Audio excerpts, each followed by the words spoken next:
ನಮಸ್ಕಾರ ವೀಕ್ಷಕರೇ, ಜನರ ಕೂಗು ನ್ಯೂಸ್ಗೆ ಸ್ವಾಗತ. ವಾರ್ತೆಗಳ ಮುಖ್ಯಾಂಶಗಳು. ಮುದ್ದೇಬಿಹಾಳ ಸಮಾಜದಲ್ಲಿ ಆರ್ಥಿಕವಾಗಿ ಸಬಲತೆ ಸಾಧಿಸಿದವರು ಬಡವರು ನಿರ್ಗತಿಕರಿಗೆ ಹಬ್ಬದ ಸಮಯಗಳಲ್ಲಿ ನೆರವಾಗುವ ಕಾರ್ಯ ಮಾಡಬೇಕು ಎಂದು ಸಿಪಿಐ ಮೊಹಮ್ಮದ್ ಫಸೀವುದ್ದೀನ್ ಹೇಳಿದರು. ಕಾಟಾಚಾರಕ್ಕೆಲ್ಲ ನೋಡಿ ಯಾವ ರೀತಿ ಶಿಸ್ತಾಗಿ ಅವರಿಗೆ ಗೌರವದಿಂದ ಕೂಡಿಸಿದರೆ ಇದನ್ನ ಕಿಟ್ ವಿತರಣೆ ಜೊತೆಗೆ ದೇವರು ಇದನ್ನ ಅತಿ ಹೆಚ್ಚಾಗಿ ಮೆಚ್ತಾರೆ. ಯಾಕಂದ್ರೆ ಇಂಥ ಒಂದು ಪವಿತ್ರ ಮಾಸದಲ್ಲಿ ಇಷ್ಟು ಹೆಚ್ಚಿನ ಸಂಖ್ಯೆಯಲ್ಲಿ ಈಗಾಗಲೇ ಅವರು ನಾನು ಕೇಳ್ಪಟ್ಟಂಗೆ ಬೇರೆ ಕಡೆ ಇದೇ ತಾಲೂಕಿನ ಬೇರೆ ಬೇರೆ ಕಡೆ ಈಗಾಗಲೇ ಕಿಟ್ ವಿತರಣೆ ಮಾಡಿದ್ದಾರೆ.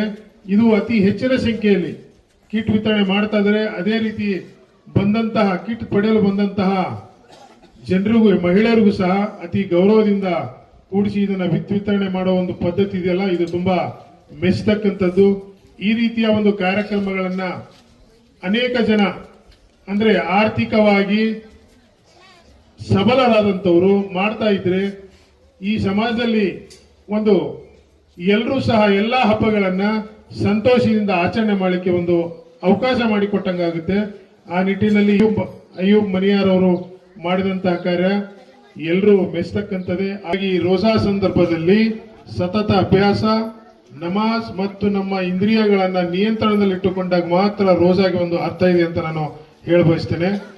ಈ ರೀತಿ ಇನ್ನು ಮುಂದೆಯೂ ಸಹ ಅಯ್ಯೂಬ್ ಮನಿಯಾರ್ ಅವರಿಗೆ ಪಟ್ಟಣದ ಹುಡ್ಕೋದಲ್ಲಿರುವ ಉದ್ಯಮಿ ಅಯ್ಯೂಬ್ ಮನಿಯಾರ್ ಅವರ ಮನಿಯಾರ್ ಚಾರಿಟೇಬಲ್ ಟ್ರಸ್ಟ್ನಿಂದ ಮಂಗಳವಾರ ಹಮ್ಮಿಕೊಂಡಿದ್ದ ರಂಜಾನ್ ಹಬ್ಬದ ನಿಮಿತ್ತ ಬಡವರಿಗೆ ಕಿಟ್ ವಿತರಣಾ ಕಾರ್ಯಕ್ರಮದಲ್ಲಿ ಅವರು ಮಾತನಾಡಿದರು. ಇಳಿಕಲ್ನ ಉಪನ್ಯಾಸಕ ಲಾಲ್ ಹುಸೇನ್ ಕಂದಗಲ್ ಮಾತನಾಡಿ, ಇದು ಜೀವನದ ಪರೀಕ್ಷಾ ಕಾರ್ಯವಾಗಿದೆ. ಇಲ್ಲಿ ಬಡತನದಲ್ಲಿದ್ದವರು ಕೀಳರಿಮೆಯಿಂದ ಬದುಕಬಾರದು. ನಿರಂತರ ಪ್ರಯತ್ನ ಮಾಡಿದ ಬಳಿಕ ಹೊಟ್ಟೆ ತುಂಬದಿದ್ದರೆ ಅದು ದೇವರು ಮಾಡುತ್ತಿರುವ ಪರೀಕ್ಷೆ. ಬಡವರನ್ನು ಗುರುತಿಸಿ ಅವರಿಗೆ ನೀಡುವುದು ಹೃದಯವಂತರ ಲಕ್ಷಣವಾಗಿದೆ. ಅಯ್ಯೂಬ್ ಮನಿಯಾರ್ ಹೃದಯವಂತಿಕೆಯುಳ್ಳ ವ್ಯಕ್ತಿಯಾಗಿದ್ದಾರೆ ಎಂದು ಹೇಳಿದರು. ಇನ್ನು ಈ ಸಮಾಜದ ಶ್ರೀಮಂತ ವರ್ಗ, ದುಡ್ಡಿದ್ದವರು, ಅವರದು ಬಹಳ ದೊಡ್ಡ ಪರೀಕ್ಷೆ. ಬಡವರನ್ನು ಗುರುತಿಸಿ ತನ್ನ ಬಳಿ ಅವರ ಸಂಪತ್ತಿದೆ ಎಂಬ ಪ್ರಜ್ಞೆಯೊಂದಿಗೆ ಅದನ್ನು ಅವರಿಗೆ ನೀಡುವಂತಹ ಔದಾರ್ಯ, ಅದು ಒಬ್ಬ ಹೃದಯವಂತ ಮುಸ್ಲಿಮನ ಲಕ್ಷಣ. ಅದು ನಿವೃತ್ತ ಪೊಲೀಸ್ ಅಧಿಕಾರಿ BR ಚೌಕಿಮಠ್ ಮಾತನಾಡಿ, ಬಡವರ ನೋವನ್ನು ಅರ್ಥ ಮಾಡಿಕೊಂಡವರಿಂದಲೇ ಇಂತಹ ಕೆಲಸಗಳು ಸಾಧ್ಯವಾಗುತ್ತವೆ. ದೊಡ್ಡ ಸ್ಥಿತಿಗಾಗಿ ಕಿಟ್ ಕೊಡುತ್ತಿಲ್ಲ. 21ನೇ ಶತಮಾನದಲ್ಲಿ ಭಾರತದ ಇಸ್ಲಾಮಿಕ್ ಜನರು ನಮ್ಮ ಕುಟುಂಬವಾಗಿದೆ. ಇಸ್ಲಾಮಿಕ್ ಕಾರ್ಯಕ್ರಮಗಳಿಗೆ ಹಿಂದೂಗಳನ್ನು ಆಹ್ವಾನಿಸುವ ಕಾರ್ಯ ಸೌಹಾರ್ದತೆಯ ಪ್ರತೀಕ ಎಂದು ಹೇಳಿದರು. ಇವತ್ತು ನಾವು ಈ 20ನೇ ಶತಮಾನದಲ್ಲಿ 21ನೇ ಶತಮಾನದಲ್ಲಿ ನಾವು ಹೆಂಗ್ ಅದೀವಿ, ಹೆಂಗ್ ಇರಬೇಕಾಗಿತ್ತು ಅಂತ ಇವತ್ತು ಸಾಕಷ್ಟು ಸಮೃದ್ಧ ಹೊಂದಿದ ದೇಶಗಳು, ಬಹುಶಃ ನನಗೆ ಅನಿಸ್ತದ ಭಾರತದಲ್ಲಿರುವಂತಹ ಇಸ್ಲಾಮಿಕ್ ಜನರು ಅದು ನನ್ನ ಕುಟುಂಬ ಅಂತ ನಾನು ಅನ್ಕೊಳ್ತೀನಿ. ಯಾಕಂತ ಹೇಳಿದ್ರೆ ನಾವು ಎಷ್ಟು ನಿಮ್ಮ ಜೊತೆಗೆ ಅನ್ಯೋನ್ಯವಾಗಿ ನೀವು ಓದಿರಿ ನಾವು ಓದಿವಿ ಅನ್ನೋದನ್ನ ತೋರಿಸ್ಕೊಡುವಂತ ವ್ಯವಸ್ಥೆ ಈ ವೇದಿಕೆ ಇದು ಸಾಕ್ಷೀಕರಿಸ್ತದೆ. ಇವತ್ತು ಒಂದು ಇಸ್ಲಾಮಿಕ್ ಧರ್ಮದಲ್ಲಿರುವಂತ ಕಾರ್ಯಕ್ರಮಕ್ಕೆ ಪೂಜ್ಯರನ್ನ ಕರೆಸುವ ಅವಶ್ಯಕತೆ ಏನಿತ್ತು ಅಥವಾ ನನ್ನನ್ನು ಕರೆಸುವ ಅವಶ್ಯಕತೆ ಏನಿತ್ತು? ಇಲ್ಲ. ನಾವೆಲ್ಲರೂ ಒಂದು ಮನೆಯ ಕುಟುಂಬದವರು ಒಂದೇ ಅನ್ನುವಂಥ ಭಾವನೆ ಏನಾದ್ರೂ ಇತ್ತಪ್ಪ ಅಂದ್ರೆ ಅದು ಇಸ್ಲಾಂ ಧರ್ಮದಲ್ಲಿ ಇದ್ದು ಕುರಾನವನ್ನ ಪರಿಪೂರ್ಣವಾಗಿ ಪಠನ ಮಾಡಿದವರಿಗೆ ಮಾತ್ರ ಸಾಧ್ಯ ಇದೆ. ಕುರಾನವನ್ನ ನೋಡಿಕೊಂಡು ಓದಿಕೊಂಡು ಪವಿತ್ರವಾದ ಕುರಾನ, ನಿಜವಾಗ್ಲೂ ಹೇಳ್ತೀನಿ, ನಮ್ಮಲ್ಲಿ ಹೆಂಗ ನಮ್ಮ ಧರ್ಮದಲ್ಲಿ ಏನು ಧರ್ಮದಲ್ಲಿ ಗ್ರಂಥ ಇದೆಯೋ ಅದೇ ರೀತಿಯಾಗಿ ಪವಿತ್ರವಾದ ಗ್ರಂಥ ಕುರಾನ್. ಆ ಕುರಾನವನ್ನ ಸಮಗ್ರವಾಗಿ ನೋಡಿದಾಗ ಅನಿಸ್ತದ ನಾವು ಬೇರೆ ಇಲ್ಲ.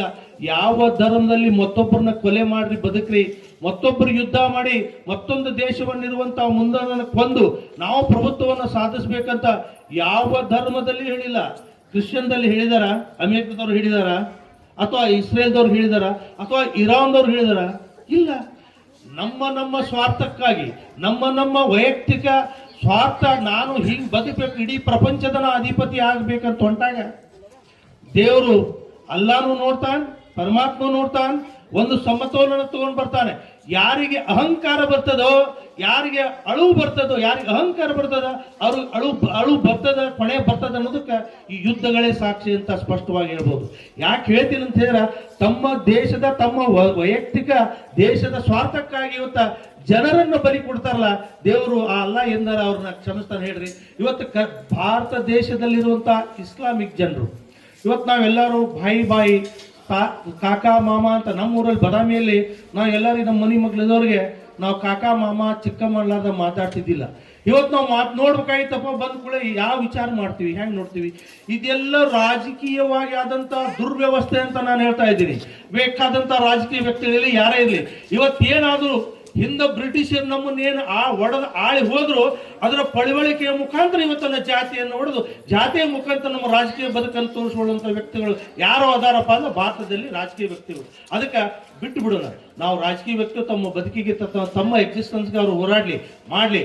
ಆದ್ರೆ ರಾಜಕೀಯ ಬೇರೆ, ಧರ್ಮ ಬೇರೆ, ಜಾತಿ ಬೇರೆ. ಧರ್ಮ ಜಾತಿ, ರಾಜಕೀಯದಲ್ಲಿ ಧರ್ಮ ಇರಬೇಕು, ರಾಜಕೀಯದಲ್ಲಿ ಧರ್ಮ ಇರಬೇಕು. ಧರ್ಮದಲ್ಲಿ ರಾಜಕೀಯ ಸೇರ್ಕೊಂಡಾಗ ಇವೆಲ್ಲ ಪ್ರಳಯಾಂತಕಗಳು ಶುರುವಾಗ್ತಾವ. ಅವ್ರನ್ನ ನಾವು ಕಲ್ಲುವುದು, ನಮ್ಮನ್ನು ನಾವು ಹೊಡೆಯುವುದು ಯಾತಕ್ರಿ ಬೇಕು ಬದುಕು? ಇಂಥ ಪವಿತ್ರವಾದ ರಂಜಾನ್ ದಿನದಲ್ಲಿ ಇವತ್ತು ಇಸ್ಲಾಮಿಕ್ ಕಂಟ್ರಿಗಳ ಹೋರಾಡಿ ತಮ್ಮಟ್ಟು ತಾವೇ ಅಧೋಗತಿ ಹೋಗುವಂತ ಪರಿಸ್ಥಿತಿ ಬಂದೈತಂದ್ರೆ ಯಾವ ಮಟ್ಟಕ್ಕೆ ನಮ್ದು ಪಾಪ ಹೆಚ್ಚಾಗಿರ್ಬೇಕು ಅದನ್ನ ಅರ್ಥ ಮಾಡ್ಕೋಬೇಕು. ಆದ್ರೆ ಯಾವ ಕಾರಣಕ್ಕೂ ಕುರಾನ್ದಲ್ಲಾಗ್ಲಿ, ಮೊಹಮ್ಮದ್ ಪೈಗಂಬರ್ರಾಗ್ಲಿ, ನಮ್ಮ ಹಿಂದೂ ಧರ್ಮದಲ್ಲಿರುವ ಗ್ರಂಥಗಳಾಗಲಿ, ಯಾವುದೇ ಧರ್ಮಗುರುಗಳಾಗಲಿ ಒಬ್ಬರು ಕೊಂದು ಬದುಕ್ರಿ ಅಂತೇಳಿ ಎಲ್ಲಾರು ಹೇಳ್ಯಾರ? ಯಾರು ಹೇಳಿಲ್ಲ, ಹೇಳಿಕ್ಕೂ ಸಾಧ್ಯ ಇಲ್ಲ.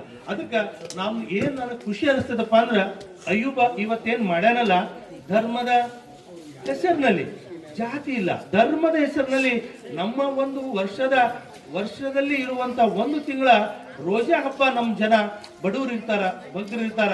ಅದಕ್ಕೆ ನಾವು ಕೊಟ್ಟಂತ 4 ದುಡ್ಡದಲ್ಲಿ ಅವ್ರಿಗೂ ಸಮೇತ ನಮ್ಮವ್ರು ಅನ್ನೋರು ಬಡವರು ಬಂದು ಬಹಳ ಪ್ರೀತಿಯಿಂದ ತಗೊಂಡು ಹೋದ್ರಪ್ಪ ಅಂದ್ರ ನನ್ನ ಕುಟುಂಬಕ್ಕೆ ನನಗೂ ಒಳ್ಳೇದಾಗ್ತೈತಿ, ನನ್ನ ಕುಟುಂಬಕ್ಕೂ ಒಳ್ಳೇದಾಗ್ತದ ಆ ಭಾವನೆ ಇಟ್ಕೊಂಡಲ್ಲ ಅಯ್ಯೂಬ್ಗ ದೇವರು ಇನ್ನೂ ಒಳ್ಳೆ ಸಂಪತ್ತು ಕೊಡ್ಲಿ ಅಂತೇಳಿ ಆ ಅಲ್ಲಾನಲ್ಲಿ, ಆ ಭಗವಂತನಲ್ಲಿ ಬಯಸ್ತಾರೆ.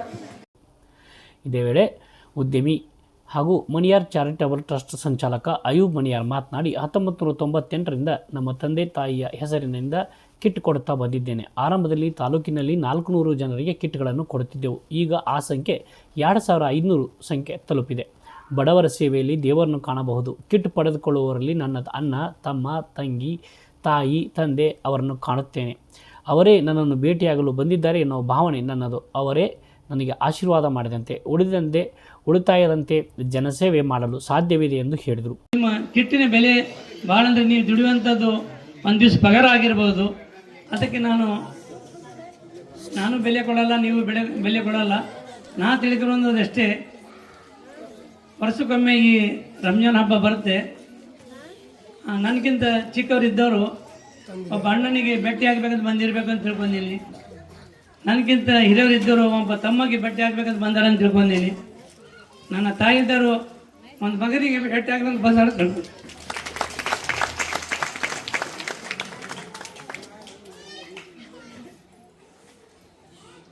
ನಾನು ಚಿಕ್ಕ ವಯಸ್ಸಿನಲ್ಲಿ ತಾಯಿ ಕಳ್ಕೊಂಡವನು. ನನ್ನ ತಾಯಿ ಅಂದರೆ ಅದು ಒಂದು ದೊಡ್ಡ ಶ್ರೀಮಂತಿಗೆ. ಆ ಶ್ರೀಮಂತಿಗೆಯನ್ನು ನಾನು ಕಳ್ಕೊಂಡಿದ್ದೀನಿ. ಆ ಶ್ರೀಮಂತಿಕೆಯನ್ನು ನಾನು ನಿಮ್ಮಲ್ಲಿ ಹುಡುಕ್ತಾ ಇದ್ದೀನಿ. ಅದು ಆ ಶ್ರೀಮಂತಿಕೆ ನೋಡಿ ನೀವು ಸಂತೋಷಪಟ್ಟು ನನಗೆ ಆಶೀರ್ವಾದ ಮಾಡಿದರೆ ಅದು ನನ್ನ ತಾಯಿ ಆಶೀರ್ವಾದ ಮಾಡಲ್ಲ ಅಂತ ನಾನು ತಿಳ್ಕೊಂಡಿದ್ದೀನಿ. 1 ಲಕ್ಷ ರೂಪಾಯಿ ನಿಮಗೆ ಪಗಾರ ಬಂದರೆ 2,500 ರೂಪಾಯಿ ಒಂದು ಚೀಲದಾಗ ಹಾಕಿಬಿಡಿ. 50,000 ರೂಪಾಯಿ ಇದ್ದರೆ 1,250 ರೂಪಾಯಿ ಹಾಕಿ, 12 ತಿಂಗಳಿಗೆ 25,000 ರೂಪಾಯಿ ಆಗುತ್ತೆ. 1,250 ಹಾಕಿದರೆ 2,500 ರೂಪಾಯಿ ಹಾಕಿದರೆ ಅದು 50,000 ರೂಪಾಯಿ ಆಗ್ಬೋದು. ಆ 50,000 ರೂಪಾಯಿದಲ್ಲಿ ನೀವು 5,000 ರೂಪಾಯಿ ನಿಮ್ಮ ಮನೆತನೊಳಗೆ ಒಂದೊಂದು ಕುಟುಂಬಕ್ಕೆ ನೀವು ರಾಶನ್ ಕಳಿಸಿದ್ರೆ ಒಂದು ತಿಂಗಳ ನಿಮ್ಮ ಹೆಸರು ತೊಗೊಂಡು ಅವರು ಊಟ ಮಾಡ್ತಾರೆ. ಇದಕ್ಕಿಂತ ಹೆಚ್ಚಿಗೆ ನಿಮ್ಗೆ ಏನು ಬೇಕು? ಅದು ನೀವು ಸಣ್ಣ ಪುಟ್ಟ ನೌಕರದಾರನು ಮಾಡೋಕ್ಕೆ ಸಾಧ್ಯ ಇದೆ, ಸಣ್ಣ ಪುಟ್ಟ ಬಿಸ್ನೆಸ್ದಾರನು ಮಾಡೋಕ್ಕೆ ಸಾಧ್ಯ ಇದೆ.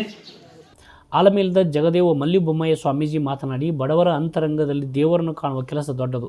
ಉದ್ಯಮಿ ಅಯೂಬ್ ಮಣಿಯಾರ್ ಸೇವಾ ಕಾರ್ಯಕ್ಕೆ ಸಮಾಜಕ್ಕೆ ಪ್ರೇರಣಾದಾಯಕ ಎಂದು ಹೇಳಿದರು. ಕುರಾನ್ ಹೇಳ್ತದೆ, ಇದರಲ್ಲಿ ಬಹಳ ಮಹತ್ವಪೂರ್ಣವಾಗಿರ್ತಕ್ಕಂಥದ್ದು ಯಾವ್ದಂತ ಕೇಳಿದ್ರೆ ಜಕಾತ್. ಹೇಳಿದ್ರಲ್ಲ, ಜಕಾತ್ ಅಂದ್ರೆ ದಾನವನ್ನು ಕೊಡುವಂತದ್ದು.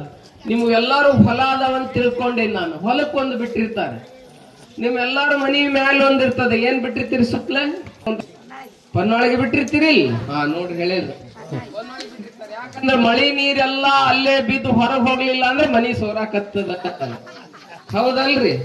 ಹೊಲದ ನೀರೆಲ್ಲ ಅಲ್ಲೇ ಬಿದ್ದು ಅಲ್ಲೇ ಹೆಂಗಿದ್ವು ಅಂದ್ರೆ ನಿಮ್ ಹೊಲ ಜವಳ ಆಗ್ತದ. ಅದಕ್ಕ ಎಷ್ಟ್ ನೀರ್ ಬೇಕಲ್ಲ ಅಷ್ಟು ಇಟ್ಕೋ, ಉಳಿದಿದ್ ಪಿಚಿಂಗ್ ಮೂಲಕ ಹೊರಗ್ ಬಿಡು ಅಂತ ಹೇಳಿ ಹೊಲಕ್ ಪನ್ನೊಳಗೆ ಇದನ್ ಬಿಟ್ಟಿರ್ತಾರೆ ಪಿಚಿಂಗ.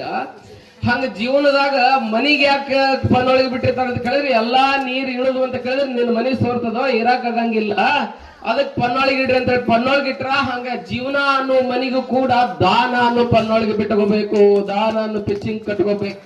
ಅಂತವ್ರು ಏನಾಕಾರ ಅಂತ ಕೇಳಿದ್ರೆ ಇಲ್ಲಿ ಸಲ್ಲುವವರು ಅಲ್ಲಿಯೂ ಸಲ್ಲುವರು, ಇಲ್ಲಿ ಸಲ್ಲದವರು ಅಲ್ಲಿಯೂ ಸಲ್ಲರಯ್ಯ. ಗಣ್ಯರಾದ ಶಂಕರಗೌಡ ಹೊಸಮನಿ, ಅಹಲ್ಯಾದೇವಿ ಹೋಳ್ಕರ್ ಶಿಕ್ಷಣ ಸಂಸ್ಥೆಯ ಕಾರ್ಯದರ್ಶಿ ಮಲ್ಲಿಕಾರ್ಜುನ ಮದ್ರಿ, ನ್ಯಾಯವಾದಿ VS Salimath, Banashree co operative society ಅಧ್ಯಕ್ಷ ರೂಪ್ ಸಿಂಗ್ ಲೋನಾರಿ, ಮೌಲಾನಾ ಅಲ್ಲಾ ಬಕ್ಷ್ ಖಾಜಿ, ಟ್ರಸ್ಟ್ ಕಾರ್ಯದರ್ಶಿ ಅಫ್ತಾಬ್ ಮಣಿಯಾರ್, ನಿಂಗಣ್ಣ ಬೈಚ್ವಾಳ, ಕಸಾಪ ಅಧ್ಯಕ್ಷ ಕಾಮರಾಜ್ ಬಿರಾದಾರ್, ಕಾಂಗ್ರೆಸ್ ಮುಖಂಡ YH ವಿಜಯಕರ್ ಇದ್ದರು. ಮೌಲಾನಾ ಅಫ್ತಾಬ್ ಕುರಾನ್ ಪಠಣ ಮಾಡಿದರು. ಮುಜಾಹಿದ್ ನಮಾಜ್ ಕಟ್ಟಿ ನಿರೂಪಿಸಿದರು.